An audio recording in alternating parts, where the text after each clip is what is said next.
quand on veut aller loin, on se sépare. Suivons. Quand on veut aller loin, on se sépare. Écoute-moi, sépare-toi pour voir la gloire de Dieu. Détache-toi pour voir la gloire de Dieu. La séparation n'est pas un péché, mais c'est la division que Dieu condamne. Suivons.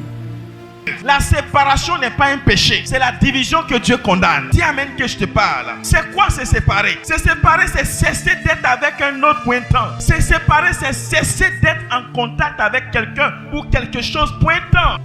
Alors, je veux un message pour ceux-là qui veulent être élevés. Suivons. Si tu veux être élevé, il y a un moment où tu dois prendre la décision de cesser d'être en contact avec un certain groupe de personnes. Il y a des amis avec lesquels tu vas t'associer qui vont t'empêcher d'aller de l'avant. Sépare-toi. Il y a des relations avec lesquelles tu vas être qui vont t'empêcher d'atteindre le programme de Dieu si tu ne te sépares pas. J'aimerais parler à ceux-là qui veulent se marier ou qui désirent se marier. Écoutez-moi, il y a des relations qui bloquent le mariage. Suivons. Il y a des relations dans lesquelles tu te trouves. Si tu ne laisses pas tomber ces relations, ton mariage ne va jamais arriver. Il y a quelqu'un avec qui tu es qui est en train de perdre ton temps pour rien. C'est pas l'homme de ta vie, c'est pas la femme de ta vie. Laisse tomber, tu vas voir la gloire de Dieu pour toi. Il y a un homme marié que tu es en train de gérer. Si tu ne te sépares pas de cet homme, comment ton mari va venir? Bien-aimé, il y a des contacts que tu dois laisser tomber pour que d'autres contacts arrivent. Suivons.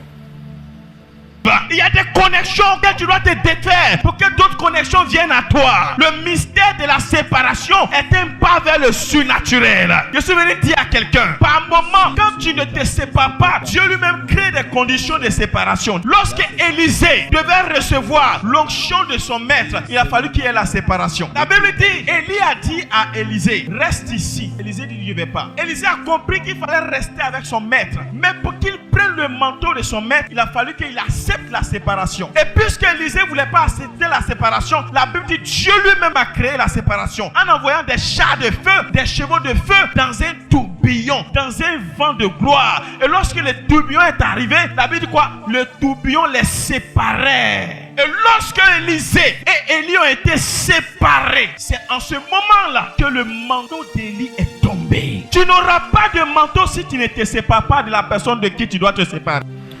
Or, si vous ne savez pas, il y a des gens qui étouffent ta vie. Suivons.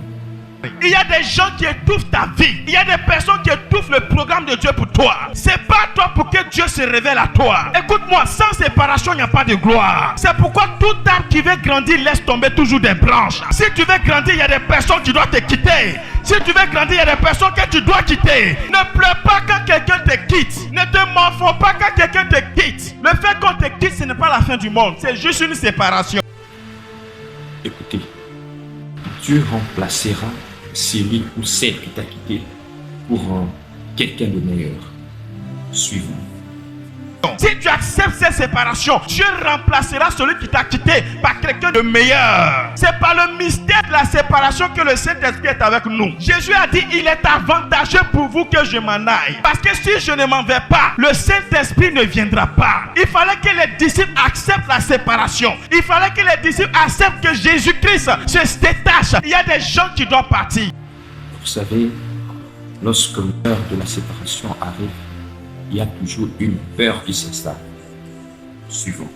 Souvent, quand l'heure de la séparation arrive, il y a une peur qui s'installe. Oh, si la personne me laisse tomber, comment je vais faire? Si je me sépare d'un tel, comment je vais faire? Qui va pourvoir mes besoins? Comment les choses vont se passer? Est-ce que je pourrais avancer? Est-ce que écoute-moi, c'est Dieu qui met les hommes en contact pour un temps, pour une saison, pour une raison. Lorsque le temps est fini et la raison est passée, Dieu fait passer la personne pour envoyer une autre personne dans ton histoire. Il y a des gens que tu dois laisser partir pour que la gloire de Dieu arrive. Si Jacob n'avait pas laissé partir l'ange, la bénédiction n'avait pas tombé sur lui. L'ange a dit, laisse-moi partir car le jour se lève. Laisse la personne partir. Laisse la soeur partir. Laisse tes amis partir. Laisse les mauvaises fréquentations partir. Laisse tes mauvais compagnons partir. Et tu verras que la gloire de Dieu va te localiser. Dis à quelqu'un, il faut le laisser partir. Laisse-la partir. Jésus aimait la foule. Dieu est venu avec lui pour sauver le monde. Mais pour atteindre l'autre côté, il a dit à ses disciples, la première chose que je dois faire, c'est de renvoyer la foule. Et Jésus a renvoyé la foule.